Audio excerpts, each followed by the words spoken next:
वाकई यार, आदमी अपनी जात दिखाए बिना बाज नहीं आता। क्यों, क्या हुआ? होना क्या था, गलती मेरी थी कि उस साली को लिफ्ट दी। ऊपर से जितनी मासूम लगती है ना, अंदर से उतनी सियानी है वो। जानते हो मुझे फांसने के लिए आज उसने क्या झांसा दिया कि मैं उसके होने वाले बच्चे का बाप हूं। तो क्या गलत कहा उसने? मतलब कि तुम बाप हो, तभी तो उसने तुम्हें बाप कहा। तुम ये जानते हो कि वो लड़की कौन है, फिर भी उसे मेरी बीवी का दर्जा दे रहे हो? टकसाल में बनने वाले सिक्के को देखकर ये बता रहे हो कि वो कौन से कान का लोहा है? बस भी करो अर्जुन।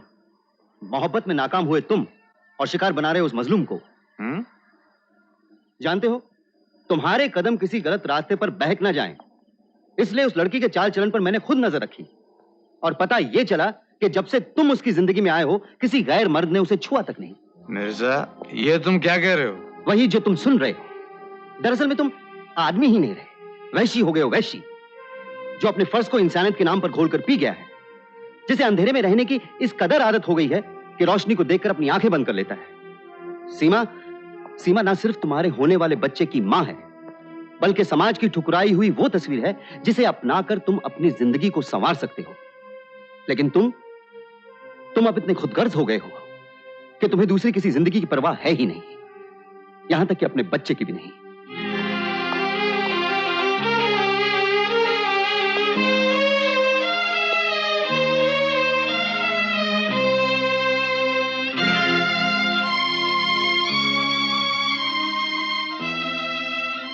ये क्या है? तुम्हारे लिए साड़ी। तुमने एक बार कहा था ना, याद है? हाँ। और आज तक आपने जो भी कहा,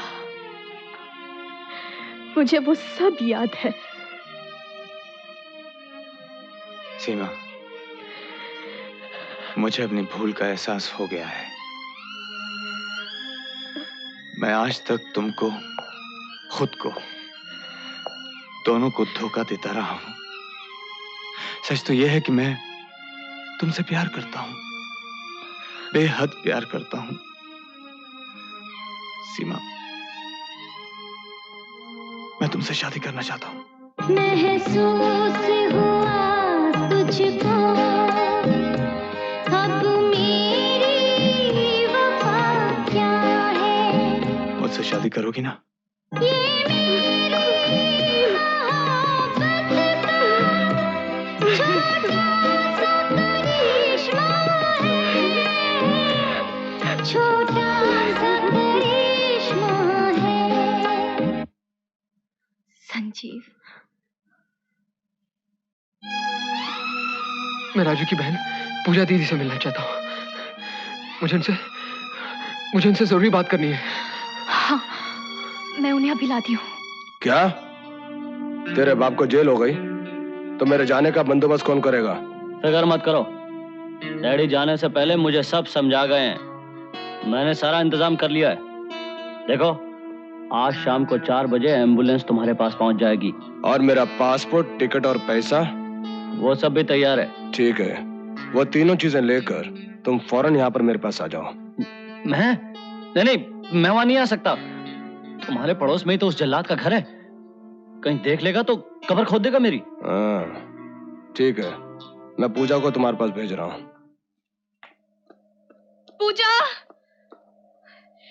पूजा, संजीव का एक्सीडेंट हो गया है, वो तुमसे अभी मिलना चाहता है, बहुत जरूरी काम है। मेरे भाई को मरे 3 साल हो गए, अभी याद आई हमारी? नहीं मिला है मुझे। ऐसा मत कहो दीदी, उस बेचारे से एक बार मिल तो लो। कभी नहीं, उसकी दोस्ती से ही मेरे भाई की जान गई। इस वक्त ये सब भूल जाओ पूजा, वो अस्पताल में पड़ा अपनी मौत की घड़ियां गिन रहा है। क्या संजीव की हालत इतनी खराब है? हाँ दीदी, देर मत करो, चलो हमारे साथ चलो। दीदी, अच्छा हो पागे दीदी। मरने से पहले मैं आपको सब कुछ बता देना चाहता हूं। राजू का खून पुलिस ने ही किया था। ये तुम क्या कह रहे हो? मैं सच कह रहा हूं दीदी। राजू का खून मेरे ही डैडी ने करवाया था। हाँ दीदी, मुझ पर विश्वास कीजिए दीदी। इंस्पेक्टर ने गिरफ्तार करके हम दोनों को एक ही लॉकअप में बंद कर दिया था। कुछ ही देर में पुलिस ने उसी लॉकअप में एक और गुंडा बंद कर दिया था।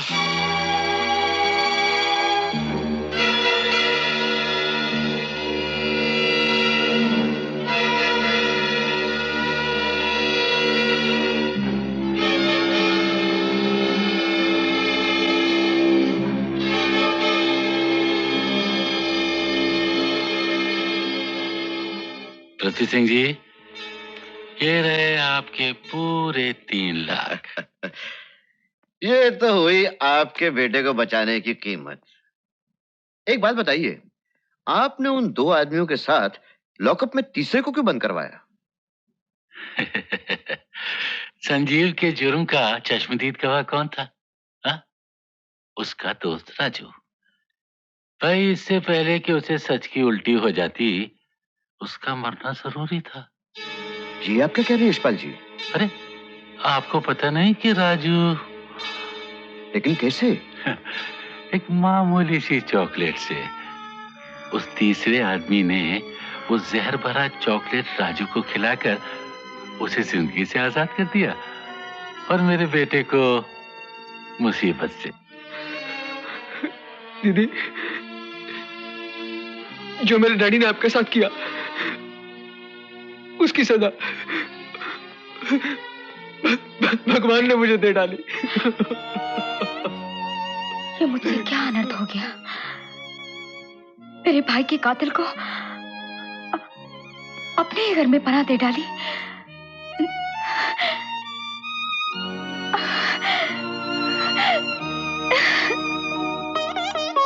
मैं शर्मिंदा हूं, मुझे माफ कीजिए। मैं आज तक आपको कोसती रही और घर में सांप को पालती रही। रो मत पूजा, गलती तो इंसान से होती है, मगर चमन बगा को घर में पनाह देकर तूने खुद को बहुत बड़ी मुसीबत में डाल लिया है। आप उसे अभी के अभी गिरफ्तार क्यों नहीं कर लेते? मुश्किल यह है सीमा कि अगर पुलिस पूजा के घर में घुसकर उसे गिरफ्तार करने की कोशिश करे तो वो खुद को बचाने के लिए कुछ भी कर सकता है। घर में इनकी माँ है, शास्त्री जी हैं, वो उनकी जान तक ले सकता है। अब क्या होगा? सब ठीक हो जाएगा। तुम वैसे करो जैसे उसने कहा है। उसकी बताई हुई जगह से रुपए ले आओ। उसकी स्कीम के मुताबिक उसे एम्बुलेंस में जाने दो। जैसे वो घर से थोड़ी दूर जाएगा, हम उसे गिरफ्तार कर लेंगे। सीमा, तुम इनके साथ जाओ, लेकिन मेरे घर पे रहो। तुम्हें किसी बात का शक हो तो फौरन सीमा को खबर कर देना, ये मुझे फोन कर देगी। और हाँ, याद रहे, तुम्हारे बर्ताव से उसे जरा भी शक नहीं होना चाहिए।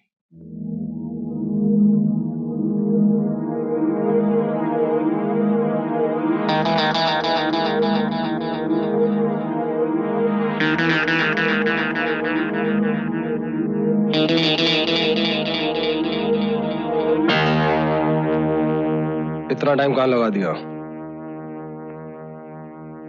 लाया बैग मुझे दे दे।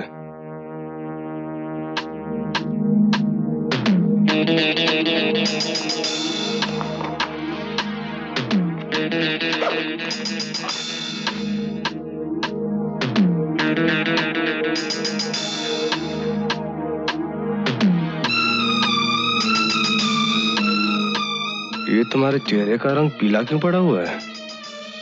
नहीं तो।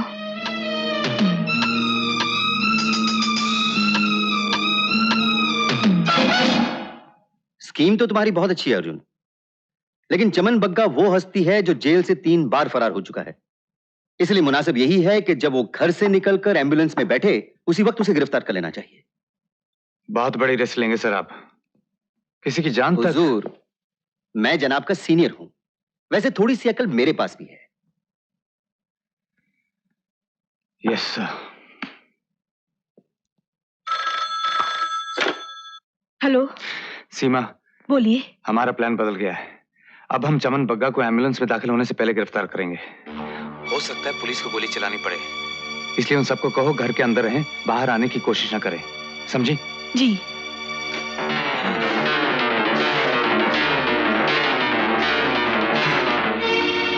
बात क्या है? देख,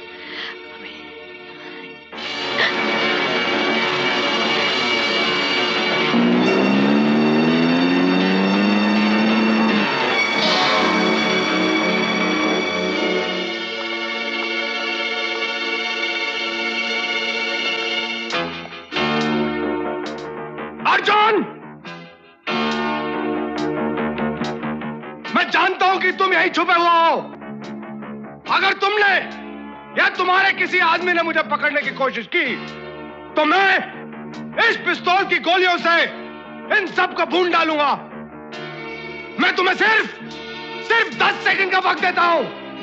अपने आदमियों से कहो कि मेरे रास्ते से हट जाए।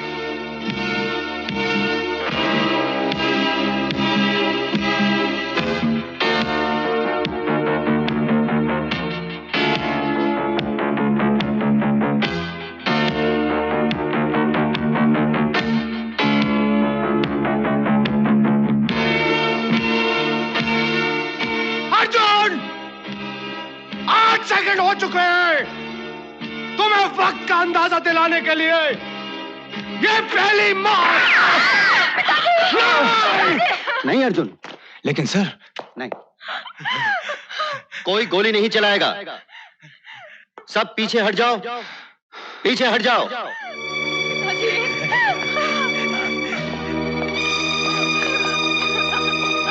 पीछे।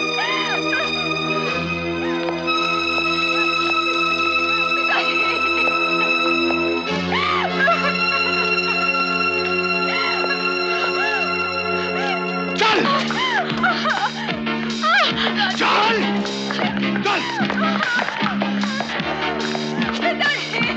अंदर अंदर जल्दी चल साले।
पूजा तुम ठीक? तुम मेरी परवाह मत करो, सीमा को बचा लो।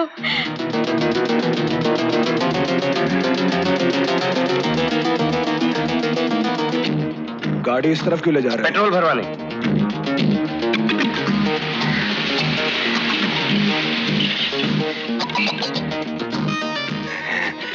सुनो जी, मैं किसी भी आदमी को माफ नहीं करता जो अधूरा काम करे।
ठीक तो?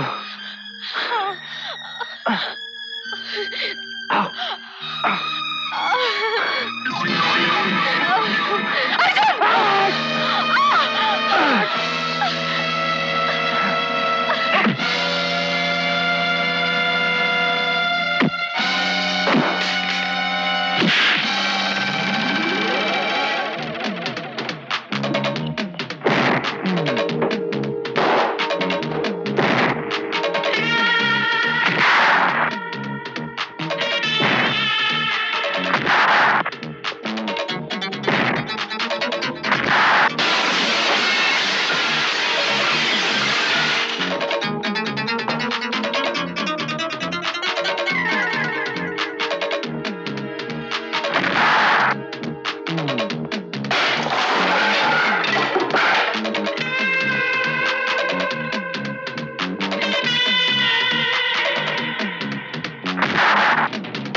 जमान बग्गा, मैंने तुझे जब भी गिरफ्तार किया है तू पैसों के जोर पे सजा की जंजीर काट कर फेंकता रहा, मगर आज मैं तुझे किसी अदालत में पेश करने के लिए गिरफ्तार नहीं करूंगा। आज मैं तुझे उस ऊपर वाले की अदालत में पहुंचाऊंगा जहां तुझ जैसे हरामजादों का फैसला बगैर बहस के होता है।